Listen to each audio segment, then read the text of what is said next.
Good morning. Today we are going to begin a new lesson from the book Vistas. The name of the lesson is Should Wizard Hit Mommy? As you can see in the picture, there is a small girl who is very inquisitive, and the entire story is very interesting. It is written by John Updike. John Updike was an American novelist, poet, short story writer, art critic, and literary critic. One of only 3 writers to win the Pulitzer Prize for fiction more than once. Updike published more than 20 novels, and he was very famous for writing children's books during his career. The present story deals with how children love to hear stories from their parents at bedtime. Such stories are mostly fables and have no logic behind them. Many a time, parents make up stories out of their own head. Little children take them as literally true. But as the child grows up, he becomes inquisitive. He begins to ask many questions. He wants to know why and how certain things happen. He also wants to know the reason behind things. Sometimes parents take this questioning of the child as very positive, but sometimes they try to discourage it. They want the child to accept as true whatever is said to him. Is such an attitude desirable? This story poses this very question. A father tells his child a story out of his head. The child interrupts him a number of times. She raises questions whenever she feels that the story is wrong, and the father feels himself caught in an ugly middle position. He does not know whether he should accept the child's version or stick to his own. Finally, the story raises a moral issue and leaves it to the reader to resolve it. The theme being the same, as it raises a moral issue if the parents should always decide what the child should do or let the children do whatever they like. Children's dream is truly magical. They are devoid of many things, and they do not know what differences are. They are pure at heart, and this very story raises this question. The main character, or the little child, Jo, feels that her father Jack must change the ending of the story. You may understand the story and decide whether Jo is right or Jack is right. Now let's have a look at the story. The story revolves around Jack, who's a father of 2 kids, Joan, called as Jo in the story, and Bobby. Jack's wife Claire is carrying their 3rd child. Jack had the habit of telling his daughter Jo a story every evening, and also on Saturday afternoon naps. This time, when he was telling her a story, Jo went on interrupting him and asking him questions whenever she felt that things that are being told are not right. So, Jack found himself in a fix and didn't know how to resolve the issue. Parents feel that children should do or think exactly the way they are told to. They should believe whatever they are told by their parents. But this is not the right attitude. Hence, the moral question is raised in the story and left for the reader to decide. Now let's look at the story. As I said, Jack was the father of 2 little kids, Jo and Bobby, and Claire, his wife, was carrying their 3rd child.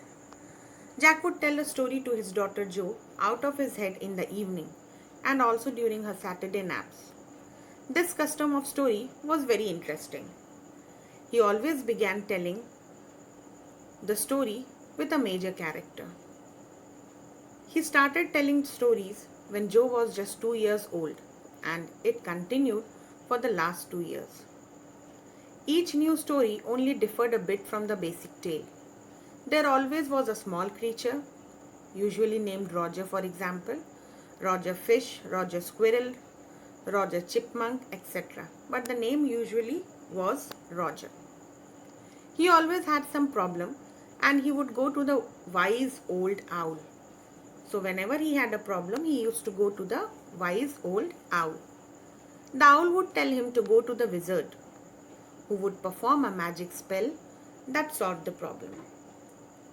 The wizard in turn would demand in payment a number of pennies greater than the number Roger Creature had. But at the same time, he would direct the animal to a place where the extra money could be found. Then, Roger would become happy that he played many games with other creatures. Roger then would go home to his mother just in time to hear the train whistle that brought his daddy home from Boston. Jack then would describe their supper and the story was over. Jack found the storytelling session specially tiring on Saturday because Joe never fell asleep in naps anymore. One Saturday, Jack asked Joe about whom the story should be today. Roger Skunk, she said firmly. A new animal. They must talk about skunk at nursery school. Jack started the story of the tiny creature skunk who lived in the dark, deep woods. His name was Roger Skunk and he smelled very bad. He smelled bad, and the other animals of the jungle would never play with him. They would run away and Roger Skunk would stand there all alone. Roger Skunk went to the wise old owl and told about his problem. And as usual, the owl asked the skunk why he did not see the wizard. Then he went to the wizard and told that he smelled very bad and all the little animals used to run away from him.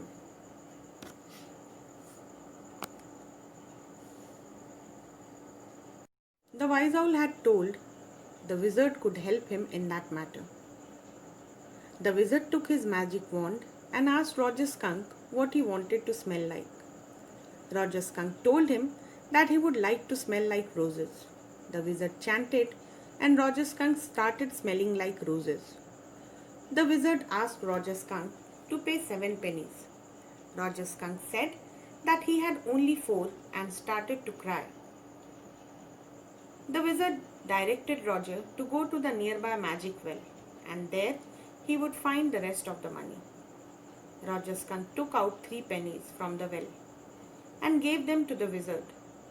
Now all the other animals gathered around him because he smelled so good. They played various games and laughed with him. It began to get dark, so they all ran home to their mummies. Joe thought that it was the end of the story, but Jack continued. He said when Roger Skunk went home, his mother said that the smell was awful. She asked who made him smell like that. Roger Skunk said that the wizard did so. She told him that they were going right back to that wizard. She also said that she is going to hit the wizard bad. He said that all the other animals would run away with his bad smell, but his mummy did not care at all. He should smell the way a little skunk should have smelled. So she took Roger with her and went to the wizard. When the wizard opened the door, she hit him with her umbrella and explained how the wizard's magic infuriated her. The wizard spelled another magic and Roger smelled as foul as he did earlier. But she was displeased with this new ending and wanted her father to make the wizard hit Roger's mommy. Joe, being a small child, did not accept this ending. She felt that the previous ending, where Roger Skunk smelled like roses, was a beautiful ending and the perfect ending for the story. But Jack was not ready to make any change, as he thought Joe should accept him without questioning. Joe protested, but Jack said that it was Daddy's story, so she cannot add another ending to the story. They had supper, and when Roger Skunk was in bed, Mommy Skunk came up, hugged him, and said she loved him very much. He told her that the story ends there. But Joe did not accept the ending. Joe went on asking if the other animals ran away from Roger Skunk, and Jack said no. They finally got used to the way Roger Skunk was and did not mind it at all. Joe commented that she was a stupid mommy. He asked her to have a long nap as her brother Bobby was also sleeping. Joe told him that she wanted him to tell the story the next day. That wizard took that magic wand and hit that mommy right over the head. Jack said that it was not the story. The point is that the little skunk loved his mommy more than he loved all the other animals. Moreover, she knew what was right. But Joe went on insisting that tomorrow he should say that the wizard hit that mommy. Jack said that he would see and asked her to sleep. He closed the door and went downstairs. Claire was striking the chair with a dipped brush. Above him, footsteps vibrated. These were Joe's footsteps. He threatened to beat her, and then the footsteps slowed down. Claire observed that it was a long story. She simply said, "The poor kid." He watched his wife working hard on the woodwork. She was doing painting. Thus, the writer displays adult authority on one hand and the child's inquisitiveness on the other. One very important thing that we learn from this story is that an adult's perspective on life is completely different from that of a child because of the difference between their respective experiences and exposure to the world around them. An adult comes across all sorts of experiences, good or bad, encouraging or discouraging. It may be pleasant or unpleasant. But the child lives in a sheltered life under the protection and love of his parents. In a child's rosy dream, world of fairies and wizards are nothing but their favorite characters. Their adoration of these characters is nothing short of hero worship, and they become extremely happy and accept things. But adults who are familiar with harsh realities of life know that all that glitters is not gold, and they accept things critically with a pinch of salt. Another thing that is very important is that Jack always felt that he was caught in an ugly middle position. Jack felt that he had been caught in an ugly middle position physically, emotionally, as well as mentally. He was always conscious of his duties as a father and also as a husband. Little Bobby was already asleep, but his efforts to make Joe fall asleep proved extremely negative.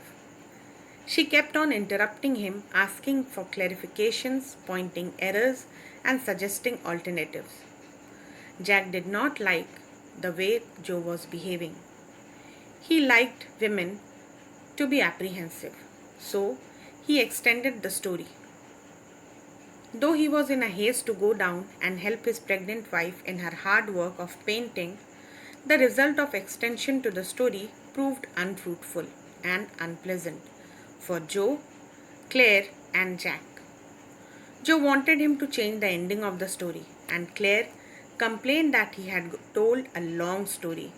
Jack felt very disappointed, and he did not want to speak to his wife, neither work with her or do anything else. And that's why he was caught in a very ugly middle position. So that's all for the story. Please go through the PPT to understand the story better. Thank you.